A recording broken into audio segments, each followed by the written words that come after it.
성도 여러분, 한 주일 동안 평안하셨습니까? 어떻게 이 장소가 좀 익숙해지셨습니까? 그래서 저희가 세 번째 예배를 드리면서 불편함도 잘 이기시고 또 귀한 안식일의 기쁨을 서로 나눌 수 있게 된 것을 하나님께 감사를 드립니다. 참 봄이 되었습니다. 여러분 집안에 또 주변의 꽃들을 보면서 마음에 따뜻함을 좀 느끼십니까? 저도 집 앞에 수선화가 피었고 또 이름을 모르는 또 꽃이 몇 종류가 피었는데 얼마나 참 아름다운지 그 전에 잘 느끼지 못했던 꽃의 아름다움을 느꼈습니다. 꽃을 보면서 여러분 어떤 생각을 하십니까? 아름답다. 꺾어서 화분 꽃병에다 좀 꽂아서 집으로 가져오고 싶으신가요? 좀 꽃을 보면서 혼자 보기 아깝다 그 생각이 들더라고요.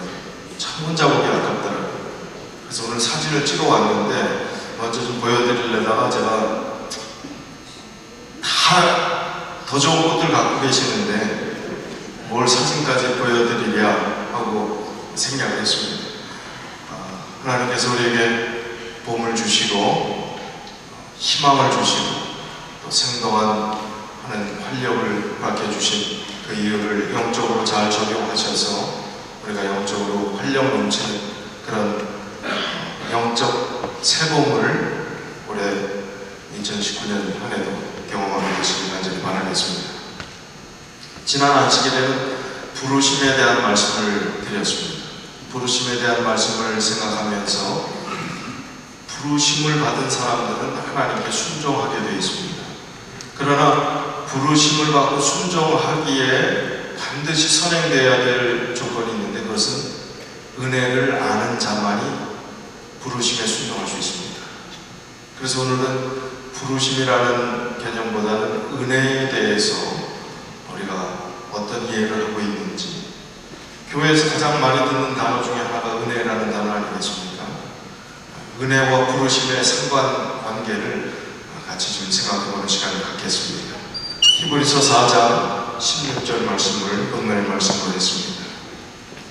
그러므로 우리가 긍휼하심을 받고 때를 따라 돕는 은혜를 얻기 위하여 은혜의 보좌 앞에 담대히 나아갈 것이니라. 지난 시간에 은혜에 대한 말씀, 구원에 대한 말씀, 이것은 우리의 힘으로 할 수 없고 하나님의 선물임을 말씀을 드렸습니다. 로마서 3장 24절은 이렇게 말씀하십니다. 그리스도 예수 안에 있는 구속으로 말미암아 하나님의 은혜로 값없이 의롭다 하심을 얻은 자 되었느니라. 이 말씀에 동의하십니까? 에베소서 2장 8절이요. 너희가 그 은혜를 인하여 믿음으로 말미암아 구원을 얻었나니 이것은 너희에게서 나는 것이 아니요 하나님의 선물이라. 행위에서 나는 것이 아니니 이는 누구든지 자랑치 못하게 함이니라.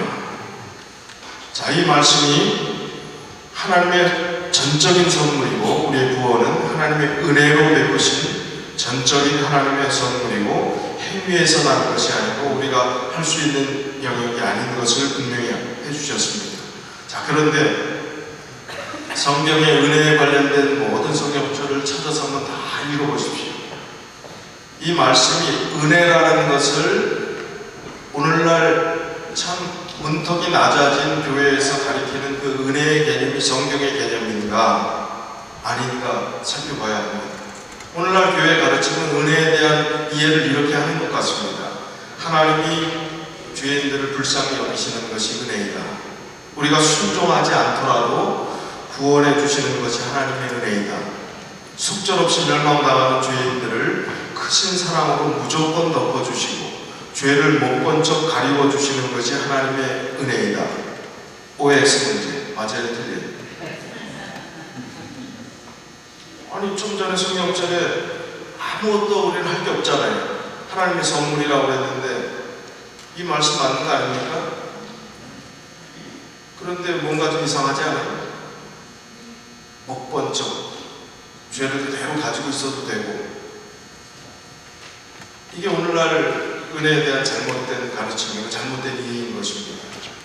자, 성경이 은혜에 대해서 어떻게 말씀하고 있는지, 은혜를 우리가 오해하게 되면 여전히 죄 가운데 살면서 죄에 붙들려 살면서도, 그리고 죄에 대해서 무감각해진 상태에 살면서도 개선하려고 하지 않습니다.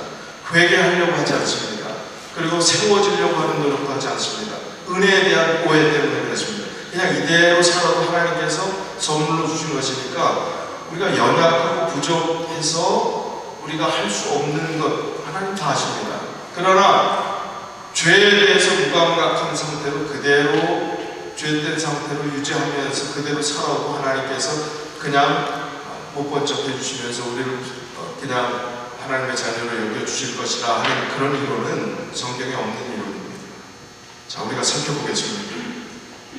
고린도서 6장 1절 2절이요. 우리가 하나님과 함께 일하는 자로서 너희를 권하노니 하나님의 은혜를 어떻게 받지 말라고요? 헛되이 받지 말라. 아니, 은혜는 거저 준다고 선물이라고 했는데 무슨 제대로 받는 게 있고 헛되게 받는 게 있을까? 이 성경 구절은 분명히 헛되이 받지 말라 했으니까 은혜라는 것을 가볍게 여기지 말고 은혜의 개념들을 왜곡하지 말고 하나님의 은혜가 어떤 것인지 바로 이해하라는 말씀, 그런 의미가 아니겠습니까? 가라사대 내가 은혜 베풀 때에 너를 듣고 구원의 날에 너를 도왔다 하셨으니 보라 지금은 은혜 받을 만한 때요 보라 지금은 구원의 날이로다. 히브리서 10장 29절에 하물며 하나님의 아들을 밟고 자기를 거룩하게 한 언약의 피를 부정한 것으로 여기고 은혜의 성령을 욕되게 하는 자의 당연히 받을 형벌이 얼마나 더 중하겠느냐 너희는 생각하라. 여기 보니까 은혜의 성령을 욕되게 하는 자, 당연히 받을 형벌이 어떻게 했느냐 하는 거니까 은혜는 가만히 있어도 그냥 다 알아서 해주시는 것이 아니라 이 은혜를 제대로 이해하지 못하고 이 은혜의 성령을 욕되게 하는 그 일은 어떻게 된다고요? 어떤 결론이 있다고요? 받을 형벌이 얼마나 더 중하겠느냐는 것은 그 형벌이 크다 하는 것을 말씀해 주시는 것입니다. 우리가 하나님께서 베푸신 구원에 우리가 개입할 수 있는 것이 아무것도 없다 동의하는 하나님의 선물이라고 하는 것이 행위로 되지 않았다 하는 그 개념을 잘 이해해야 되는 것입니다. 값싼 은혜가 오늘날 기독교에서 기독교 신앙을 약화시키는 가장 큰 요인으로 작용하고 있습니다. 디트리 본 회퍼라는 사람은 독일의 신학자고 또 나치의 히틀러의 항거하다가 붙잡혀서 아주 젊은 나이에 사형당한 아주 안타까운, 그야말로 전쟁이 끝나기 얼마 전에 그렇게 사형당한, 조금만 더 참았더라면 살 수 있었을 텐데 하는 그런 아주 참 아쉬운 사람입니다. 그러나 그가 남긴 신앙의 유산은 굉장히 기독교계에 지금 큰 은혜를, 그야말로 은혜에 대한 바른 이해를 우리에게 전달해 주고 있습니다. 이 본 회포가 이렇게 이야기했습니다. 값싼 은혜는 우리 교회의 치명적인 적이다. 오늘 우리의 싸움은 값비싼 은혜를 얻기 위한 싸움이다.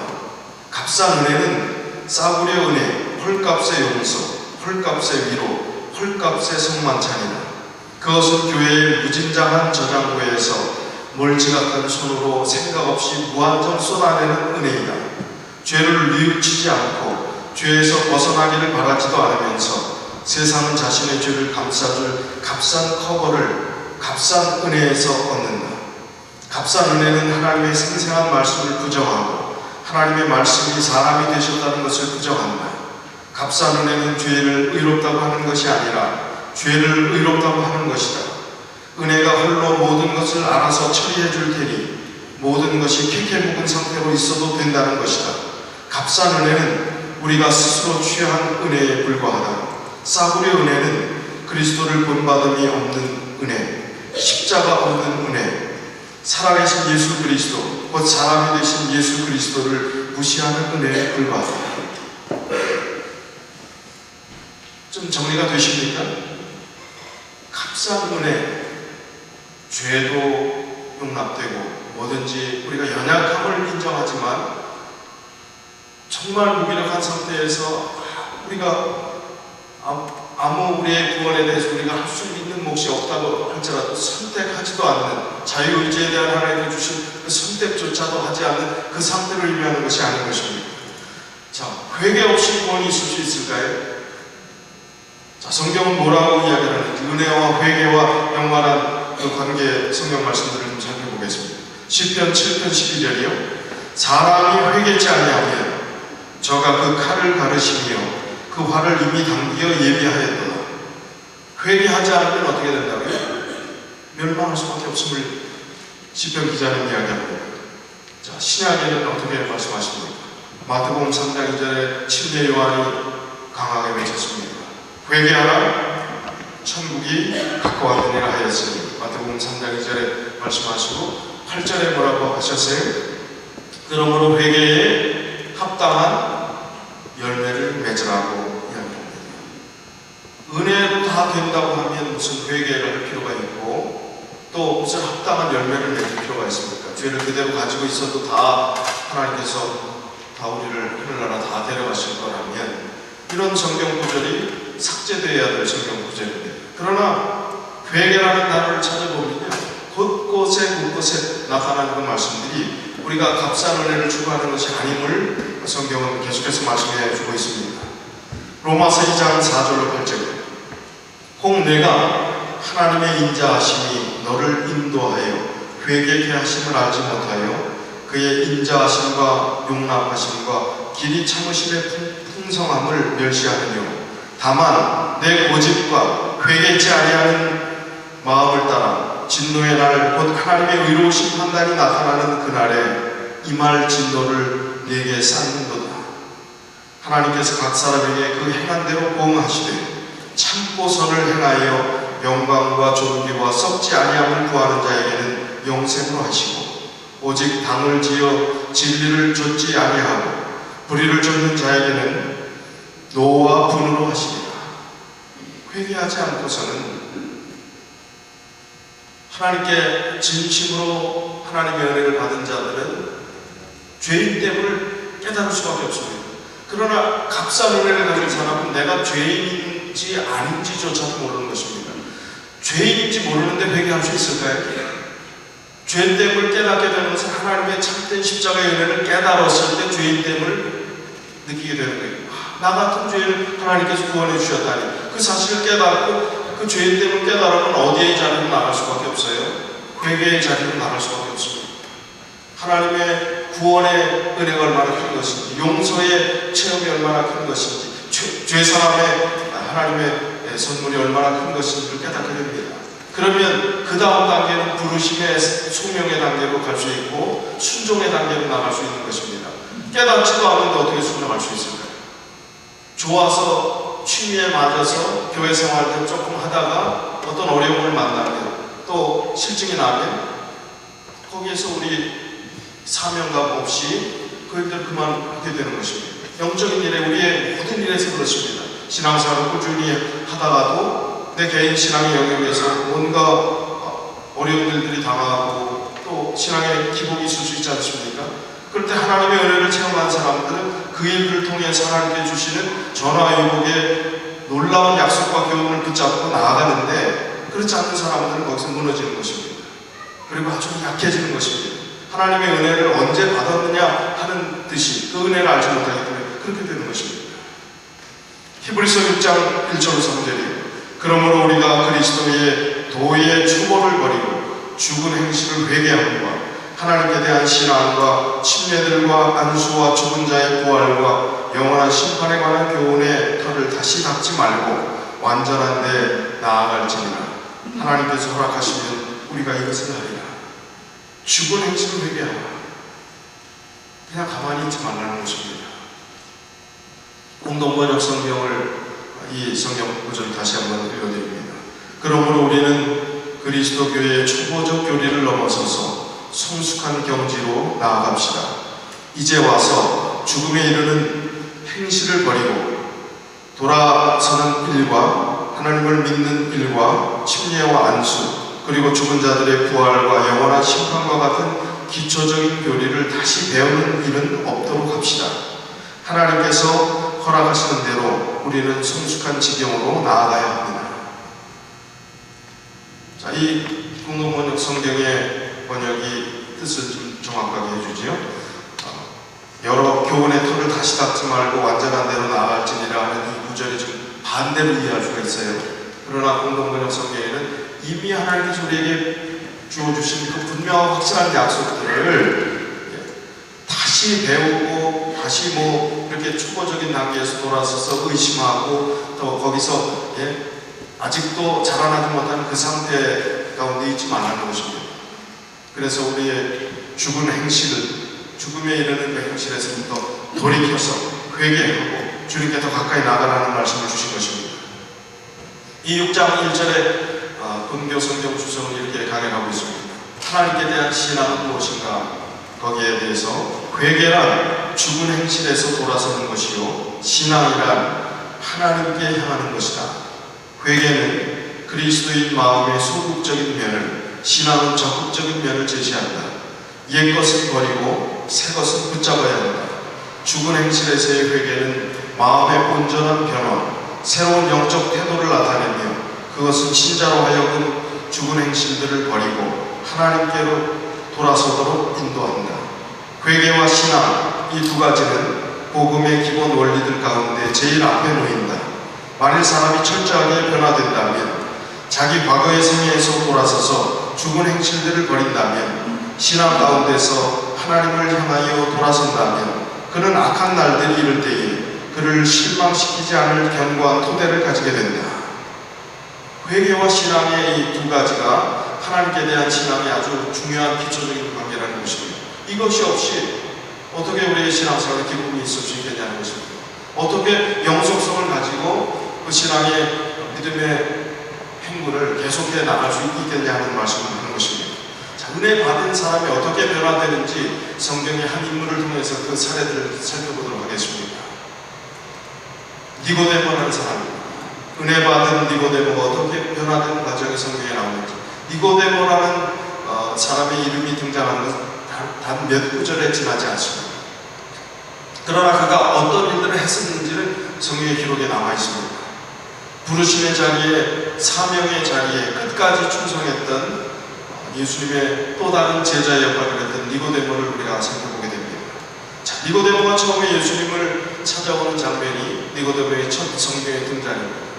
요한복음 3장 1절로 2절에 바리새인 중에 니고데모라는 사람이 있으니 유대인의 관원이라. 그가 밤에 예수께 와서 가로되 랍비여, 우리가 당신은 하나님께로서 오신 선생인 줄 아나이다. 하나님이 함께 하시지 아니하면 당신의 행하시는 이 표적을 아무라도 할 수 없음이니이다. 자, 니고데모가 예수님을 언제 찾아왔습니까? 밤에 찾아온 이유가 예수님 낮에는 너무 힘드시니까 배려하고 밤에 편하게 하려고 찾아왔을까요? 시대의 소망 168쪽에 이렇게 설명하고 있습니다. 그는 예수와 면담하기를 심히 원하였으나 그를 공공연히 찾는 것을 꺼려하였다. 유대의 관원으로서 아직까지 그다지 알려지지도 않은 일개 교사에게 공명하고 있음을 자인한다는 것은 너무나 굴욕적인 일이 될 것이었다. 그리고 그가 찾아간 것은 그것을 사내들에서 알게 되면 그들의 조롱과 비난을 받게 될 것이었다. 그는 은밀하게 면담하기로 결심하였으며 만일 자기가 공공연히 찾아간다면 다른 사람들이 자기의 모본을 쫓게 될 것이라는 근거 위에 자기가 은밀하게 회견하는 것을 변명했다. 감람산의 구주의 휴식 장소를 특별히 물어서 안 다음에 그는 도시가 잠이 들어 조용해질 때까지를 기다렸다가 예수를 찾아갔다. 니고데모는 그리스도 앞에서 이상한 수줍음을 느꼈으나 그것을 태연함과 위험의 통째로 감추려고 힘썼다. 이때까지만 해도 니고데모의 마음은 예수님에 대한 신뢰감이 없었습니다.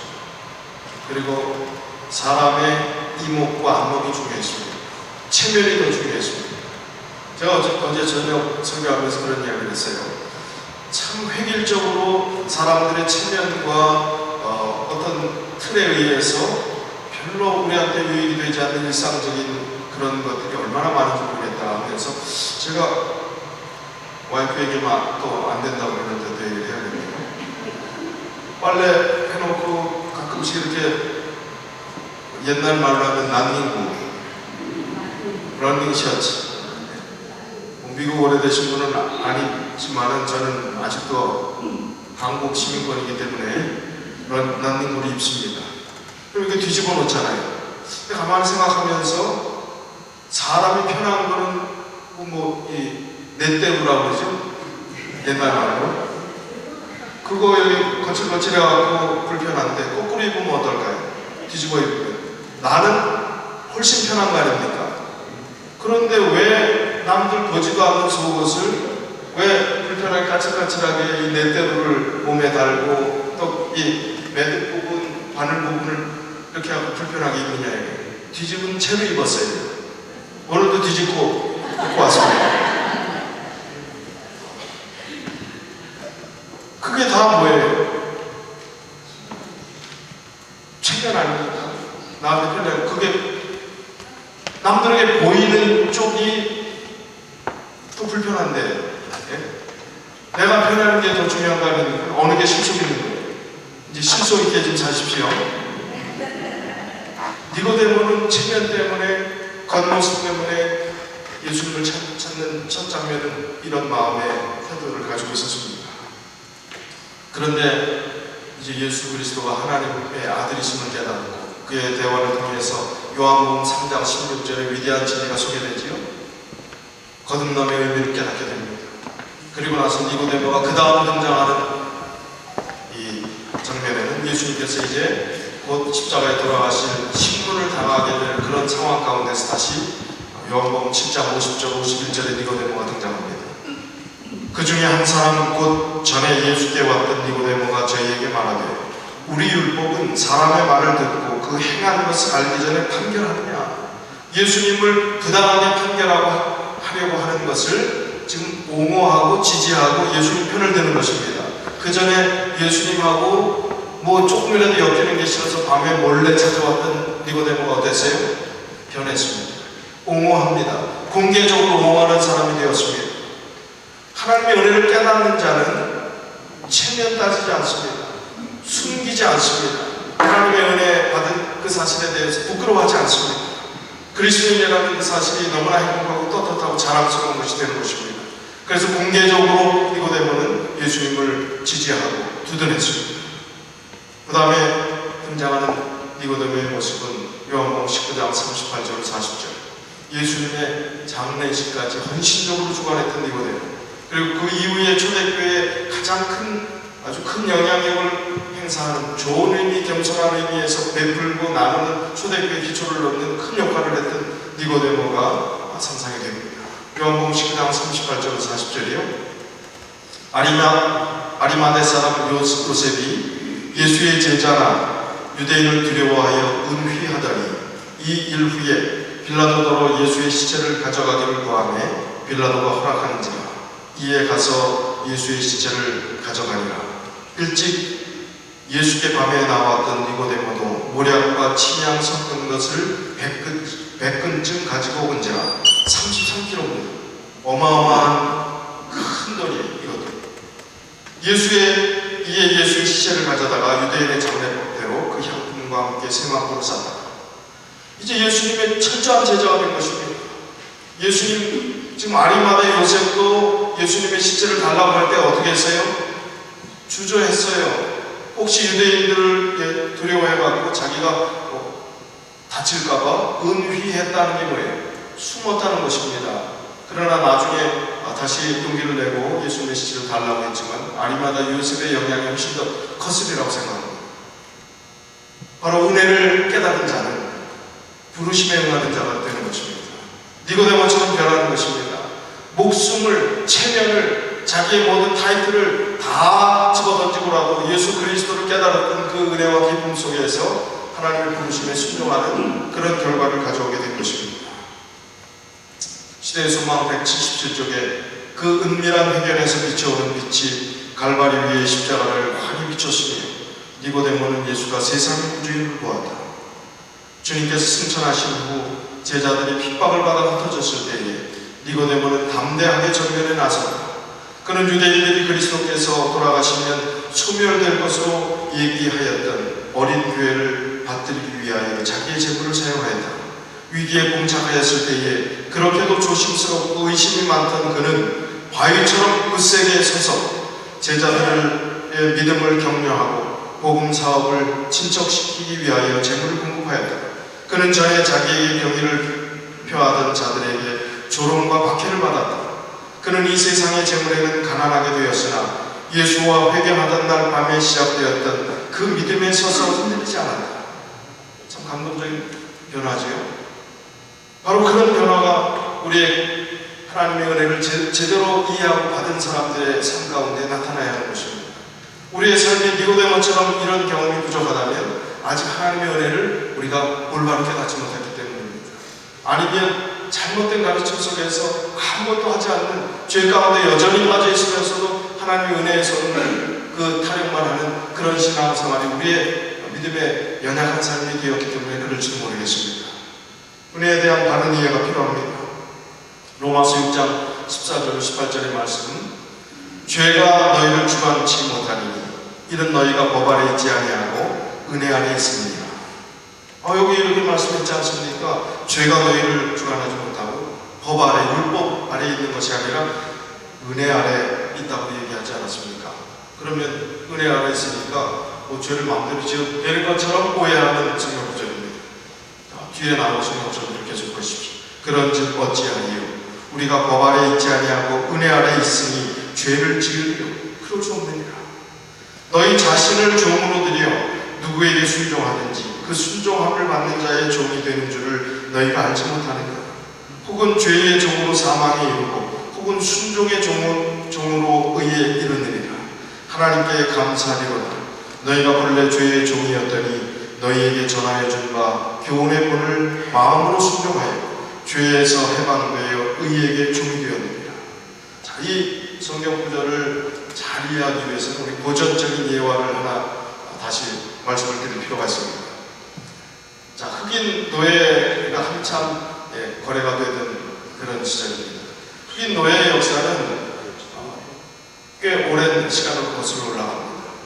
1619년에 버지니아의 제임스타운이라는 곳에 처음으로 흑인 노예가 들어온 이후로 1863년도에 링컨이 노예 해방 선언문을 발표합니다. 그리고 공식적으로 통과된 것이 1865년이에요.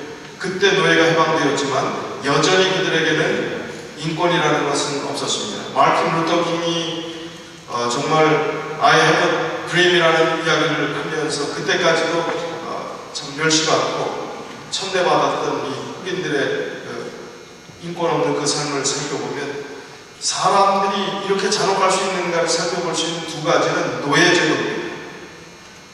심지어는 그리스도인들조차 노예 상인 역할들을 했고 그 일들의 이익을 얻었던 수많은 종교 기독교 집단들을 보게 됩니다. 그 다음에 하나는 나치의 인종 청소입니다. 인종 혐오입니다. 이것은 인류의 역사상 가장 어두운, 있을 수는 없는 일들, 가장 마음 아픈 일들이 바로 그 두 가지 사건입니다. 여기 이 흑인 노예는 처음에는 참 온순하고 또 말도 잘 듣고 그나마 자기 일 맡은 역할을 잘하는 사람이었습니다. 그런데 이 노예 시장에 나온 이 노예는 아주 얼굴에 반항기가 가득했고 아주 도끼가 서린 그런 눈초리를 가지고 있었습니다.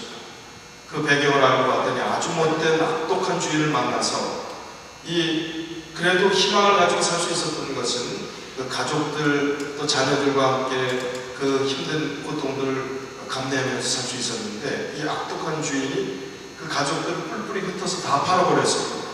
그러니까 아무 희망도 없고 낙이 없고 아주 도끼만 남은 이 흑인 노예가 계속 반항하고 일을 하지 않으니까 이렇게 이 몰골이 되도록 그렇게 패도 말을 듣지 않으니까 이제 노예 시장에 내놓고 팔게 된 것입니다. 이제 한참 경매처럼 흥정이 벌어질 때 아직 건장한 사람이었기 때문에 아주 비싼 값으로 팔려고 주인이 아주 비싼 값을 불렀습니다. 아무리 봐도 인상이 만만치 않으니까 쉽게 다룰 수 없는 노예라고 생각되는 사람들이 그 비싼 값에 응하지 않습니다. 이 경매가 유찰될 그런 상황에 처했을 때 저 뒤에 있던 한 노신사가 손을 듭니다. 제가 이 노예를 사겠습니다. 비싼 값인 줄 알면서도 아주 비싼 값을 치르고 이 노예를 샀습니다. 그 노예를 이제 쇠사슬에 채워진 이 노예를 마차에 싣고 자기 집으로 갑니다. 노신사가 자기 집에 도착하자마자 이 노예를 마차에서 내리고 그 앞에 무릎을 꿇습니다. 채워졌던 쇠사슬을 풀어줍니다. 손에 채웠던 쇠사슬을 풀어줍니다. 그리고 그가 사왔던 노예 권리 문서를 그 보는 앞에서 찢어버립니다. 그러면서 이야기를 합니다. 참 미안하다. 사람이 할 수 없는 우리가 있다. 그리스도인 노예 해방에 대한 개념을 가졌던 그리스도인이었습니다. 그 운동을 하는 사람이었습니다. 이제는 자유이다. 너의 그동안 힘들었던 모든 아픔들이 이나마 좀 보상되었으면 좋겠다. 이제 자유의 권리를 가지고 행복하게 살면 좋겠다. 어안이 벙벙하지. 정말 악독한 주인들을 만나서 지금까지 학대당하고 이런 얼굴로 이렇게 괴롭게 살았는데 이런 사람도 있다니 아주 멍멍했습니다. 자기 얼어붙은 듯이 알지 못한 상태로 자기의 정신이 없는 상태에서 이제 정신을 좀 차리고 보니까 이런 주인이 없는 거예요. 그래서 이렇게 말했습니다. 주인님, 너무나 큰 충격과 감동이 몰려와서 평생 처음 받아본 사랑이 느껴진 이 노예는 이렇게 이야기했어요. 주인님, 나는 정말 자원해서 당신의 종이 되겠습니다. 그 누구도 지금까지 나를 인정해주고 지켜주질 않았습니다. 혹독하게 부려먹고 우리 가족들을 뿔뿔이부터 다 팔아버리고 나의 인생을 짓밟아버렸습니다. 아니 살 희망을 부숴버렸습니다. 그러나 지금 저는 나를 처음으로 보호해주고 나를 지켜줄 유일한 분을 만났습니다. 제가 주인님 곁에 있는 것이 가장 행복하고 안전한 것 같습니다. 저를 받아주십시오. 저는 이제 주인님의 명령을 목숨처럼 여기면서 순종하며 충성을 다하겠습니다. 자원에서 종이 됐다. 성경에 자원에서 종이 됐다는 그 표현들이 있지 않습니까? 오늘 은혜라는 것은, 구원이라는 것은, 우리가 그리스도인의 삶을 살아야 된다는 것은 이 예화 속에서 모든 해답이 담겨져 있는 것입니다. 우리는 예수 그리스도의 십자가로 은혜로 인해서 거저 선물로 아무런 노력 없이 우리가 구원을 얻은 존재들입니다. 그러나 그 은혜를 깨달았기에 자원에서 뭐가 돼요? 하나님의 종이 되는 것입니다. 자원에서 기쁜 마음으로 누가 뭐라고 하는 것이 아니라 하나님의 일을 하는 것이 너무 행복한 것입니다. 종의 모습으로 섬기고 봉사하고 그 전에 있었던 일보다 몇 배 더 있는 일이 있어도 기쁜 것입니다. 그런 마음으로 살아가는 것이 하나님의 자녀된 도리고, 그래서 회개하고 열심을 내고 성경에 나타나는 꽤 강조하는, 행함을 강조하는 수많은 이야기들이 그렇게 이해되어야 하는 것입니다. 그것이 우리가 율법 아래 있는 것이 아니라 은혜 아래 살아가는 삶의 모습임을 강조하는 것입니다. 이것이 은혜 아래 거하는 사람의 참된 모습인 것입니다. 사도 바울은 바로 이 은혜를 깨닫고 우리에게 전하는 것입니다. 은혜 받은 사람들은 무엇으로 응답하느냐? 빌립보서 1장 29절에 그리스도를 위하여 너에게 은혜를 주신 것은 다만 그를 믿을 뿐만 아니라 또한 그를 위하여 고난도 받게 하십니다. 은혜를 깨닫는 사람은요, 고난이 와도요, 안 풀려도요, 도무지 이해할 수 없이 왜 나는 왜 이렇게 힘들까? 라는 어려움이 있어도 그 고난도 해야 되겠다. 그 고난도 내가 감내해야 되겠다. 그 고난의 의미가 도대체 뭔가 좀 알아봐야 되겠다. 하나님, 이 고난을 주시는 의미가 도대체 뭡니까? 분명히 의미가 있겠지요. 분명히 거기는 해답이 있겠지요. 하나님, 더 좋은 영적인 분명한 것이 있겠지요. 제가 받겠습니다. 깨닫게 해주십시오. 그래서 그 고난에서 이해하게 해주십시오. 벗어나게 해주시는 것보다 이해하게 해주십시오. 깨닫게 해주십시오. 그런 마음의 자세를 갖는다는 것입니다. 그래서 충성이라는 것을 하게 된다는 것입니다. 자원하는 마음이 생긴다는 것입니다. 성경 다음으로 가장 많이 팔린 기독교 서적은 그리스도를 본받아라는 그런 책입니다. 이 책은 1380년부터 1471년까지 살았던 토마스 캠피스라는 수도사가 저술한 그 책입니다. 이 책 내용 가운데서 이런 내용이 있습니다. 십자가를 지되 억지로 지지 말라. 이왕 십자가를 지려면 기꺼이 져라. 그러면 십자가가 너희를 짊어줄 것이니라. 내 재주로, 내 노력으로, 내 힘으로 십자가를 끌고 가려면 무거워서 질 수가 없다. 십자가를 지려면 기쁨으로 감당해 보려오나 그 십자가가 너희를 짊어져 줄 것이다. 내가 짊어진 인생 내 혼자 감당하려 하지 말고 하나님이 그 인생의 짐을 감당해 주시기만 하면 주님의 품에 안겨서 살아가는 신비의 세계가 있느니라. 차원에서 십자가를 진다면요, 고난을 통해서 얻어진 하나님의 신비한 세계를 경험하게 된다는 것입니다. 희한하게 살게 되더라 이겁니다. 수입은 뻔한데 살 수 없을 것 같은데 살게 되는 신비를 경험하게 된다는 게, 고통과 가난과 아픔과 괴로움 속에서도 살아가게 하시는 하나님의 은혜와 능력을 체험하게 된다는 것입니다. 참 희한하죠. 도대체 연약할 것 같고 꺼져갈 것 같은데 하나님께서 우리를 이끌어주시고 이 교회를 이끌어주시고 하는 것 보면요, 제가 전에 있던 교회의 그 제목은 미국 연방정부의 상무부의 CPA로 우리 포항제철 같은 데서 미국 대표로 감사하고 하는 그런 고위직에 있는 사람입니다. 그 제모가 저한테 늘 하는 얘기였어요. 목사님 너무 신기하지요? 참 전 제모하면서 너무 은혜를 받습니다. 아니 어떻게 하나님께서 이 교회를 사랑해 주셔서 이렇게 마이너스인 것 같은데 하나님 교회가 이렇게 든든하게 서고 하나님의 교회가 세워지고 하나님의 교회가 이렇게 많은 일들을 할 수 있는 것을 보면 너무나 큰 은혜입니다. 계산으로 안 되는 은혜를 자기가 본다는 거예요. 여러분 지금까지 살아오신 삶을 통해서 하나님께서 그렇게 인도해 주셨습니까? 어렵고 힘든 과정들이 다 있었지만 하나님께서 인도해 주셨습니다. 그래서 우리가 십자가를 지되 억지로 지지 말아야 하는 것입니다. 이왕 십자가를 지려면 예수 그리스도를 믿는 믿음 안에 들어오셨으면 우리가 기꺼이 십자가를 져야 합니다. 그럴 때 십자가가 우리를 짊어질 것이라는 말씀을 하셨습니다. 내 재주로, 내 노력으로, 내 힘으로 지금까지 십자가를 끌고 가려고 했다면, 그래서 무거워서 견딜 수 없고 신앙생활하는 것이 행복한 것이 아니라 오히려 불행하고 짜증나고 혼자 있으면 편안했을 텐데, 이런 관계 속에서 힘들었던 오히려 행복하지 못했던 시간들이 우리의 믿음의 삶의 일부분이었다면, 이제 우리가 십자가를 끌고 가려는 그 시도에서 이제 좀 멈춰서 주님께서 우리의 십자가를 대신해 주시겠다고 하신 그 의미를 이해하고, 우리가 짊어진 인생 우리 혼자 감당하지 말고 우리 인생의 짐을 감당해 주시겠다고 약속해 주신 주님께 그 짐을 맡겨보자는 것입니다. 하나님께서 은혜를 베풀어 주실 것입니다. 그래서 우리에게 주어진 시간, 교회에서 하는 모든 일들에 대해서 우리가 하나님의 은혜를 먼저 생각하고 자원하는 심령으로 같이 협력해 주시면 좋겠습니다. 우리가 교회 건물이 없이 교회에서 할 수 있는 많은 일들이 축소되었기 때문에 우리가 사역팀을 구성하고 그 일을 하려고 하는 것입니다.